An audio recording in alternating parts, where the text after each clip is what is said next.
Students, welcome to my channel excellent English zone. तो आज हम फिर मिलते हैं पैसिव वॉइस के पार्ट थर्ड में, जिसमें आज हमें कवर करना है इंटेरोगेटिव सेंटेंस। लास्ट लेक्चर में हमने पैसिव वॉइस का इंट्रोडक्शन पढ़ा और उसको चेंज करने के, असर्टिव सेंटेंस को चेंज करने के सारे रूल्स को पढ़ा है। अब अगर हम इंट्रोगेटिव और इम्परेटिव की बात करते हैं, तो जब हम इंटेरोगेटिव, आज हम इंटेरोगेटिव ही पढ़ने जा रहे हैं, इसलिए इंटेरोगेटिव के रूल्स ही पढ़ेंगे। तो इंट्रोगेटिव सेंटेंस को अगर हम पैसे बनाएंगे तो हमें असर्टिव के रूल से ही होकर गुजरना पड़ेगा। इसलिए हमने जो 5 रूल्स असर्टिव के पढ़े हैं, देखिए इंटेरोगेटिव की बात कर रहे हैं आज हम पैसिव वॉइस में। तो इंटेरोगेटिव सेंटेंस बिल्कुल असर्टिव सेंटेंस की तरह ही बनता है, बस थोड़ा सा डिफरेंस होता है। तो हमने जो असर्टिव सेंटेंस में रूल पढ़े हैं 5, इसमें हमने फर्स्ट पढ़ा है सब्जेक्ट को ऑब्जेक्ट में चेंज करते हैं, सब्जेक्ट को ऑब्जेक्ट की प्लेस पर लिखते हैं, ऑब्जेक्ट को सब्जेक्ट की प्लेस पर लिखते हैं। जब सब्जेक्ट पीछे जाता है तो उससे पहले बाई का यूज किया जाता है, बल्कि थर्ड फॉर्म का यूज किया जाता है। और मेन है टेंस को किस टाइप से चेंज किया जाता है।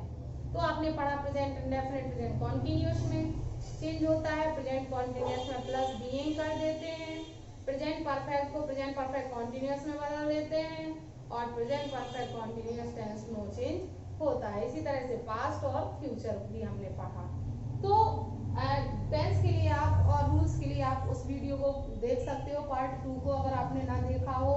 तो इंट्रोगेटिव सेंटेंस में देखिए, मैं आपको डिफरेंस बता दूं यहाँ पर। असर्टिव सेंटेंस का मैंने फॉर्मूला बताया था आपको कि सबसे पहले ऑब्जेक्ट आएगा, उसके बाद हेल्पिंग वर्ब आएगी, और उसके बाद मेन वर्ब की थर्ड फॉर्म, और अदर वर्ड बाई लगाकर सब्जेक्ट आ जाएगा। अब अगर हम इंटेरोगेटिव की बात करते हैं तो रूल तो जैसा कि मैंने बताया वही रहेंगे। अंतर क्या होगा? अंतर ये है कि अगर सेंटेंस सिंगल इंट्रोगेटिव है तो इस फॉर्मूले की हेल्पिंग वर्ब को उठा के हमें सबसे आगे रख देना है और ऑब्जेक्ट यहाँ आ जाएगा, और सेम फॉर्मूला हमारा रहेगा और कोई चेंज नहीं होना है, सेम फॉर्मूला रहेगा इसका। तो देखिए किस तरह से हमने इसको असर्टिव से इंट्रोगेटिव बनाया। तो ये सिंगल इंट्रोगेटिव सेंटेंस था, इसलिए हमने इसके ऑब्जेक्ट के बाद जो हेल्पिंग वर्ब है उसे हेल्पिंग वर्ब को आगे रख दिया, ऑब्जेक्ट को उसके बाद रख दिया। जैसे कि do you beat him daily, अब ये सेंटेंस आ गया तो ये आपका इंट्रोगेटिव ही तो है, जो सिंगल इंट्रोगेटिव है। अब हम इसे बनाएंगे तो देखिए यहाँ पर डू आगे आ गया है जो हेल्पिंग वर्ब है, तो हेल्पिंग वर्ब आगे है तो कैसे बनाएंगे तो भी हमारी हेल्पिंग वर्ब आगे हो जाएगी, बस उसमें टेंस के अकॉर्डिंग चेंज हो जाएगा।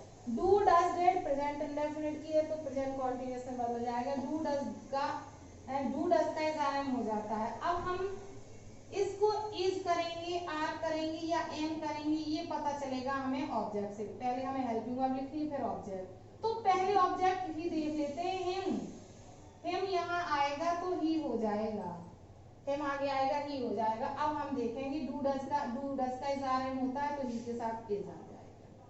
ये एक तरह से हेल्पिंग वर्ब को पहचानना, बस यही मेन है कि आप हेल्पिंग वर्ब को कैसे रखते हो। तो सबसे पहले हमने देखा कि डू का इज होगा, फिर हमने देखा कि ऑब्जेक्ट हमारा सिंगुलर है, एक वचन है, ही के साथ इज आएगा, तो इस डू का इज कर देंगे, फिर ऑब्जेक्ट हिम का ही कर देंगे, फिर मेन वर्ब बीट की हो जाएगी बीटन, ये हो गया। अदर वर्ड है डेली, और लास्ट में बाई और सब्जेक्ट आएगा तो बाई और यू पीछे चला जाएगा, by you question mark. Do you beat him daily तो हो गया is he beaten daily by you, इस तरह से हो गया। अगर है sentence has he completed his work, तो देखिए हैज हेल्पिंग वर्ब है, सबसे पहले हेल्पिंग वर्ब ही आएगी, लेकिन हैज का होता है हैज बीन, तो देखिए हैज बीन एक साथ नहीं आएगा, जब डबल वर्ड की हेल्पिंग वर्ब होती है तो बीच में सब्जेक्ट या ऑब्जेक्ट आए, एक्टिव में सब्जेक्ट, पैसिव में ऑब्जेक्ट आता है। तो इसमें ऑब्जेक्ट आ जाएगा हैज, फिर आ जाएगा हिज वर्क। हैज क्यों आया यहाँ, हम हैव बीन, हैज का हैज बीन या हैव बीन भी होता है, तो यहाँ पर हमारा जो ऑब्जेक्ट है वो सिंगुलर है, इसलिए हैज बीन ही आएगा। तो हैज लिखेंगे, फिर ऑब्जेक्ट लिखेंगे और इसके बाद दूसरा वर्ड आएगा बीन। तो ये हो गई हमारी हेल्पिंग वर्ब हैज बीन और बीच में आ गया ऑब्जेक्ट।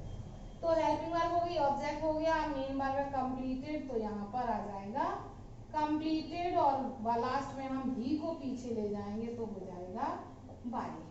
तो has this work been completed by him. तो इस तरह से हमारा ये सिंगल इंट्रोगेटिव हो गया। अब अगर हमारा सेंटेंस डबल इंटरोगेटिव होता है तो हमें यहाँ इसके पहले बस क्वेश्चन वर्ड ऐड कर देना है। अगर हमारा सेंटेंस डबल इंट्रोगेटिव है तो सबसे पहले क्वेश्चन वर्ड आएगा, फिर हेल्पिंग वर्ब आएगी, फिर सेम वही पैटर्न रहेगा। जैसे why has he not, ये सेंटेंस डबल हो गया। why has he not completed his work, double हो गया। तो why को तो हम why ही लिख देंगे ना, क्वेश्चन वर्ड थोड़ी ना चेंज हो जाएगा। why has his work, अब यहाँ not है तो पहले आएगा not और फिर आएगा been। why has his work not been completed by him, तो यही तो बन गया हमारा सिंगल से डबल इंटरोगेटिव। अगर आ जाए how are you solving this question, तुम इस क्वेश्चन को कैसे सॉल्व कर रहे हो, तो डबल इंट्रोगेटिव है क्योंकि क्वेश्चन वर्ड आया है, तो हाउ का तो हाउ ही रहेगा, डबल इंट्रोगेटिव है। आर का आर बीइंग होता है।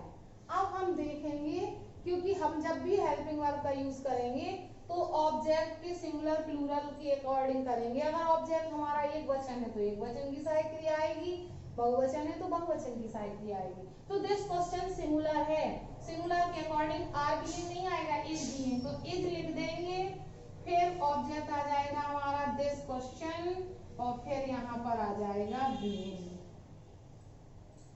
How is this question being, इतना हो गया। ये हमारा ये क्वेश्चन वर्ड हो गया, ये हेल्पिंग वर्ब हो गई, ये ऑब्जेक्ट हो गया। अब मेन वर्ब आएगी सॉल्विंग का हो जाएगा सॉल्व्ड, और ये यू रह गया है जो ये पीछे जाएगा तो हो जाएगा बाय। तो ये डबल इंटरोगेटिव का है। तो रूल तो सबके रूल वही हैं, बस हमें किसमें कहाँ हेल्पिंग वर्ब कहाँ रखनी है, कहाँ क्वेश्चन वर्ड रखना है, बस इतना ध्यान रखना है। मेन वर्ब के बाद का पार्ट सेम रहता है। ये हो गया आपका डबल इंटरोगेटिव का। अब देखिए सिंगल डबल के अलावा यहाँ पर एक सेंटेंस और आता है, सेंटेंस ऑफ हु, जो बहुत ही इंपॉर्टेंट है, हु वाले सेंटेंसेस। तो अगर आपने टेंसेस पढ़े होंगे और ध्यान दिया होगा कि उसमें पढ़ाया जाता है कि हु वाले जो सेंटेंसेस होते हैं वो असर्टिव सेंटेंस के अकॉर्डिंग बनाए जाते हैं, इंट्रोगेटिव के अकॉर्डिंग नहीं।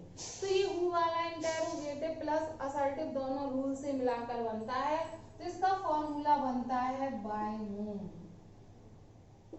प्लस हेल्पिंग वर्ब प्लस, क्योंकि इसमें सब्जेक्ट तो होता नहीं है तो पीछे जाता नहीं है, बाई आगे ही लग जाता है, object plus main verb third plus other verb. ये फॉर्मूला होता है इसका सबसे रेफरेंस। हम हु को सब्जेक्ट मानते हैं इसलिए सी में बाई लगा देते हैं, इसी को ऑब्जेक्ट बना देते हैं। हेल्पिंग वर्ब आएगी, पीछे से ऑब्जेक्ट आगे आ जाएगा और वर्ब आ जाएगी, अदर वर्ब सब्जेक्ट होता ही नहीं है तो पीछे जाता ही नहीं है। जैसे कि who has broken this chair, who has broken this chair, तो हम सबसे पहले by whom करेंगे who का, तो who का हो जाएगा by whom। फिर has का has been होगा, इसके बाद हमें हेल्पिंग वर्ब लिखनी है has been, तो has been कैसे लिखेंगे आपको पता है, बीच में ऑब्जेक्ट आ जाता है तो has लिखेंगे, फिर ऑब्जेक्ट है हमारा this chair, तो दिस चेयर आ जाएगा, हैज दिस चेयर और फिर आ जाएगा हमारा बीन। हैज और बीन अलग अलग हो गए, बीच में ऑब्जेक्ट आ गया। ऐसे ही लिखी जाती है डबल वर्ड की हेल्प में। By whom has this chair been, अब क्या रह गया, वर्ब रह गई है ब्रोकन, तो ब्रोकन पीछे आता है। By whom has this chair been broken, ये हो गया। अगर सेंटेंस आ जाता है who teaches you history, तो ऐसे ही बनेगा बाय whom। अब हेल्पिंग वर्ब आएगी, अब इसमें तो है नहीं है, टीचर्स फर्स्ट फॉर्म में प्रेजेंट इंडेफिनिट है तो इस आर में आएगा, तो यू ऑब्जेक्ट है, इसका यू आगे आएगा तो यू के अकॉर्डिंग आर मान लेंगे। बाय whom आर, अब ऑब्जेक्ट आ जाएगा यू, और इसके बाद वर्ब आएगी टीचर्स की थर्ड फॉर्म टॉट, और अदर वर्ड है history. By whom are you taught history. इस तरह से ये हमारा इंटेरोगेटिव पूरा हुआ, जिसमें हमने सिंगल इंट्रोगेटिव का फॉर्मूला भी देखा, डबल का भी देखा, और सबसे इम्पोर्टेंट हमारा जो हु वाला सेंटेंस है उसको भी हमने कवर किया। मैं चाहती तो आप लोगों को पूरे पैसिव वॉइस एक ही वीडियो में कवर कर सकती थी, लेकिन मैंने यहाँ पर आपको डिटेल से पढ़ाया है जिससे कि आपको भूले नहीं। मैं आपको बहुत ही शॉर्ट तरीके से भी पढ़ा देती, जिसमें मैं आपको बातों बातों में ही पूरे पैसिव वॉइस के रूल्स बता देती, और शॉर्ट तरीका जिससे कि आप बना सकते थे, लेकिन शॉर्ट तरीका जल्दी भूल जाता है, इसलिए मैंने यहाँ पर पूरी तरह से डिफाइन किया है क्या इंट्रोडक्शन है, क्या रूल्स हैं, असर्टिव कैसे बनते हैं, इंटेरोगेटिव कैसे बनते हैं। तो आज हमारा ये इंटेरोगेटिव कंप्लीट हो गया है। तो आपने देखा होगा कि कैसे इंटेरोगेटिव को कैसे बनाना है। आई होप आपको समझ में आया होगा। अगर जरा सा भी डाउट हो तो वीडियो को फिर से प्ले करके देख सकते हो, और अगर आपको वीडियो पसंद आए तो वीडियो को लाइक करें, कमेंट बॉक्स में कमेंट करके जरूर बताएं। मिलते हैं नेक्स्ट वीडियो में इंपरेटिव सेंटेंस के से। तो आज के लिए इतना ही। Thanks for watching video.